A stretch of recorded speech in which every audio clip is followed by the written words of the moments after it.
loyalty at? So we're going to find out where the loyalty is with the Golden State Warriors. Who's coming, who's going? Because something's got to shake.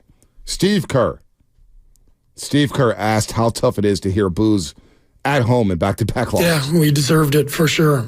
Fell behind immediately, and I think we're just lacking confidence right now. It's you get to a stage sometimes where you just kind of lose your belief, and it happens. And that's what's happened right now with our team the last few days. I think we've just lost the spirit, the confidence that has to carry you, against talented teams night in and night out. We were lacking confidence. We lost our spirit. So as you look at Belichick, retire and Pete Carroll retire, the one thing I think that they did a great job of was empowering young players to feel a part of the team. Mm-hmm. And if I look at what has really, there are many reasons, but one of the big separators for the Warriors, and you can say B, you can say Joe, it all starts and ends with the punch. And I'd listen to you. I'd listen to you. But I do feel like there's we're made men and you'll never be. Right. And so whenever there's a problem, it's because you're not bringing, and I'm being dramatic here when I say this, but it has felt like, hey, we got the three made men and a couple of vets that we trust, and everybody else, you don't get the benefit of the doubt at any single turn. Right. And the beauty of when I watched Belichick, the beauty of Pete Carroll and stuff, they would infuse the young players. Like, think about Brady. How many young guys, he would trust certain people right away, and boom, that was one of his made men. Embrace them. Yes. Embrace them. And it feels like a lack of embracing when it comes to the youngsters. Yes. It all started last year. The whole two-timeline thing, which was, just these guys, like Houston. You look at the Houston Rockets, and I'm not saying they're a finals team. No. But what they've done is they brought in the right veterans to empower the youngsters. Okay, like they may end up trading Jalen Green, but they got Jabari Smith Jr. Mm-hmm. They got some other young assets. And I'm like, you know what? Let's bring some veterans here and let's bring the youngsters together. Let's play as a team. Let's mesh together. Like, not the other way around. Like, it felt like it's been two different teams for two straight years. Like, empower the youngsters. Play with the veterans. Empower Kuminga. Empower Moody. Like, it's so ironic. Moody goes back-to-back games, scoring 21 points, tying the season high, and now he may be out for 2 to 3 weeks with the calf strain. That's the worst part about it. Now you lose another guy. So now GP2's out, Chris Paul's out, and Moses Moody, who's got the short end of the stick, is now got a calf strain. Well, don't you think that there was, I don't know if it's threatened, but like I always felt like they were just so harsh on all the young players. Yep. And what they saw maybe the young players as chipping away at their playing time or their money or whatever, I saw the young players as a fountain of youth. Yeah. And I look at like the 49ers, for example, and football's so different. So players come into the league as much more finished products. But like, you don't think Fred Warner looks at Ambry Thomas and is like, yeah, we need a young corner to ascend. Yeah. You don't think they look at Jair Brown, they're like, yeah, we want a young rookie safety to play well, or a Hufunga or one of those guys. Think about how the 2019 team embraced Deebo Samuel as a rookie wide receiver. There you go. People forget that. Deebo was a rookie. They wrapped his arm around him quick. Even when Brandon Ayuk was in a doghouse, they somehow, some way uplifted him. So by the end of that season, Ayuk was ready to roll. This team and the whole two-timeline thing, it feels different. It feels so disconnected. And the word connectivity, we kept hearing it. You don't hear that word anymore. I haven't heard that word in the last 3 weeks. Connectivity. Because this team is not connected. Let's connect to the calls, Shasky. Let's connect to the calls. Let's start off with the rookie roaster of the year of 2023, Nick in San Jose. The floor is yours, Nick. Hey, Bonta, I got 2 questions I hope you can answer when I'm off with my call in. And Butcher Daddy and Bonta, give me a moment to bring the heat so I don't have an aneurysm. The 2 questions, Bonta, I want you to think about is we talk about the culture not empowering youth. No one answered what happened to McCaw a couple years ago, and I would love for you to give me insight on that. After Wes said you guys have no idea, it started there for me. And then I only see the back of the head of Lake Up during games when I'm watching on TV. What is his body language like going on right now?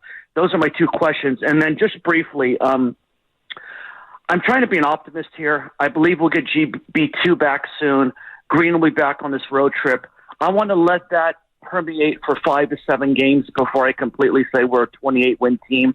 But with that said, we have to do what Pelinka did last year, and we have to change the roster as best as we can. And if that means we get rid of Paul and Wiggins and give up draft picks, then we do that.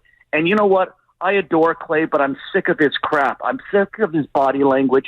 He says he talked to Kerr, and then 2 games later he's pouting again. All you need to do is take open shots, Clay. That's all you need to do. But he has a failure to do that. But the problem is he's having a harder time getting those open looks because of floor spacing and his own lack of mobility. Like, it is what it is. He's getting older. Yeah, like these young guys can V-cut and get wide open quickly because they're explosive. When you're an older player, you need more help on the floor to get open. Yeah. And that's why Dunleavy needs to get a third big-time score to open up Claymore in the trade deadline. Yeah. And we have to get rid of Wiggins. So Bonta, please, is there any insight with being the insider on the McCaw thing? No clue. And the last thing here is I think Kerr is gone like Meyer with last year. We kept waiting for an extension, but Kerr's been right on. There's a reason he doesn't trust Kuminga. How can Kuminga, I don't want to say self-entitled, he's so athletic, but how could he say he's the man and do this the last 3 games? Yeah. He is so athletic, and the lack of closing out, the lack of locking in, Kerr is a truth teller. He tells us what, but we don't want to hear it sometimes. Right. I love you guys. We're in trouble, man. So I'm going to ask the second question first about Lacob. The body language is not good. Just go back, if you have it on your DVR, if you could pull up the Warriors game, just look at him in the fourth quarter. He got sideways in terms of sitting sideways with his shoulders slumped, sideways to the floor, just kind of watching. Joe Lacob body language will tell you everything that you need to know about where Joe Lacob's head's at. He's not pleased. He did not see this coming. He's not a happy guy. When you dole out the money that he's doled out for this organization to try to keep them afloat and try to keep the big three together and try to keep the youth here and try to keep Andrew Wiggins and build off of Andrew Wiggins' great finals performance in the 2022 season, Joe Lacob's body language is atrocious.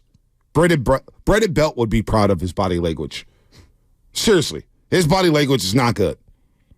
Now, in terms of McCaw, it's the strangest thing ever because he was just in the G League showcase, Shasky, Patrick McCaw. Not really playing. He started in a finals game. No, he came off the bench. Okay, whatever. Game 5. He was in Game 5. Was really good in a closeout game. Yes. In a closeout game. And when David West, remember he came out and said, boy, you have no idea what went on in this locker room. And then the story about meningitis come on. And I always felt like, as an investigative reporter, if I had my investigative reporter hat on, something deeper happened. What do you think? I don't know what. I don't even want to speculate. Okay. I don't want to assume. But something happened that year because when McCall had the situation with the up in Sacramento with Vince Carter undercut him and he went to the hospital. Scary. Vince screwed him over. That was a dirty play by Vince. Very dirty play. And I know he apologized after, but that was dangerous. Dirty. He could have killed himself. I mean, I'm dead serious. Dirty. The way he landed on his head. Dirty. Wow, I forgot about that. And McCall was never the same after that. I totally forgot. But then he never felt connected to the team again. So there's something deeper with McCall, and I can't answer that question, Nick in San Jose, because I don't really know. Because that has not been leaked. I have not heard anything about it, but it just disappeared because McCaw, I remember watching him at Summer League that season. I thought he was legit. He was killing it. I know. And then as a rookie, I was like, wow, he's taking LeBron James in for a layup. He was playing fourth quarter minutes in a closeout finals game as a rookie. And he was what you're looking for, 3-and-D. Yep. So that had happened. With a little wiggle. Jay, Mike in Oakland. Mike in Oakland, you're going to be on deck first. Hang tight, Mike in Oakland. We're going to get to you on the other side. May Buddy, Toady, Jay, everybody's going to get out here. We're going to try to figure out, well, we know what's going on with the Golden State Warriors. It's not a good basketball team, folks. Look at the quarter scores. New Orleans scored 46, 27, 32, 36. Valanciunas scored 15 points in the third quarter alone. It's like he was playing with little boys out there. This is who they are, and we have to accept the reality. The Golden State Warriors are just not a good basketball team, folks.